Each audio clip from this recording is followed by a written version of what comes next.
Less than 100 years ago, camels were the only way to get around. In Birqash, just 35 kilometers outside of Cairo, they still hold the largest camel market in the Middle East. Hundreds of animals will be bought and sold by 10 a.m.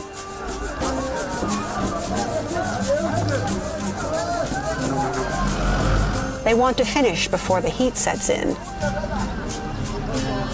The camels come from as far away as Somalia, though many are brought up the 40-day road from Western Sudan, an ancient trade route dating back to the 1300s.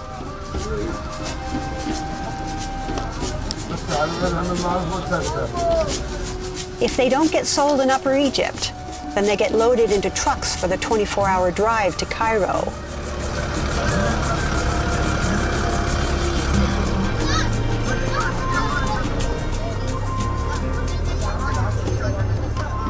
Though getting them off again can be quite a challenge. They're 1,000 pounds apiece and stubborn, and can be aggressive when provoked. But then, their owners aren't afraid to draw a little blood either.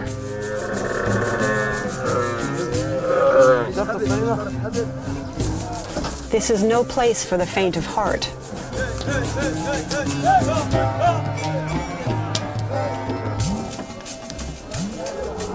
Once here, they get traded for cash and other livestock, or auctioned off for farm work or meat.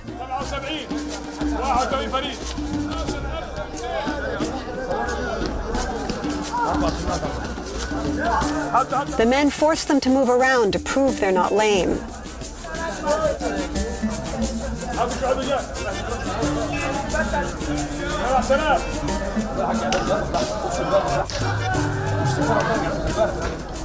They also check their feet, teeth, eyes, and skin.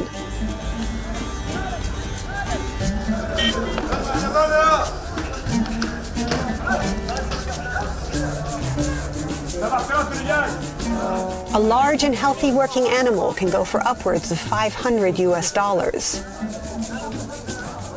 The less lucky ones are sold by weight and will go straight to the slaughterhouse. It's a male-only business and a relatively rough crowd.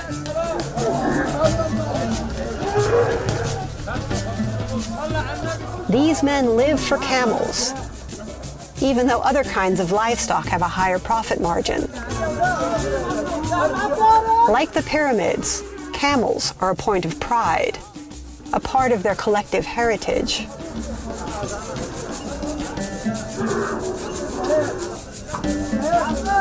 Once you've bought your piece of Egyptian history, you still have to get it home.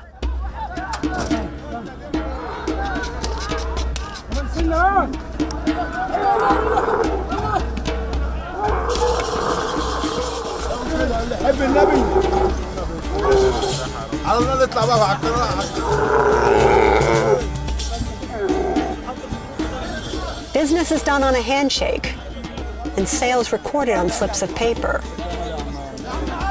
with payments made in cash some days later.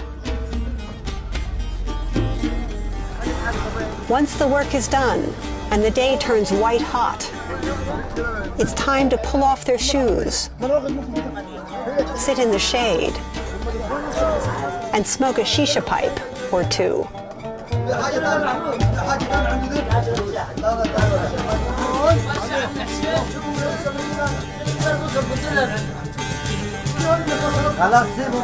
This is the highlight of their week, the chance to get together and shoot the breeze.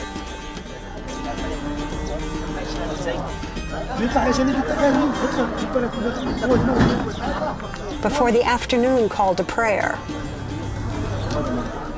If they've done well in their morning's negotiations, they can even buy a few luxuries from the local vendors, or pick up some camel milk for the kids.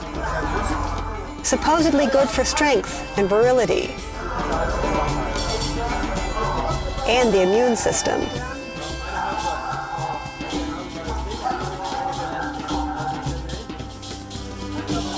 For those who can afford it, there's lunch at the local dive.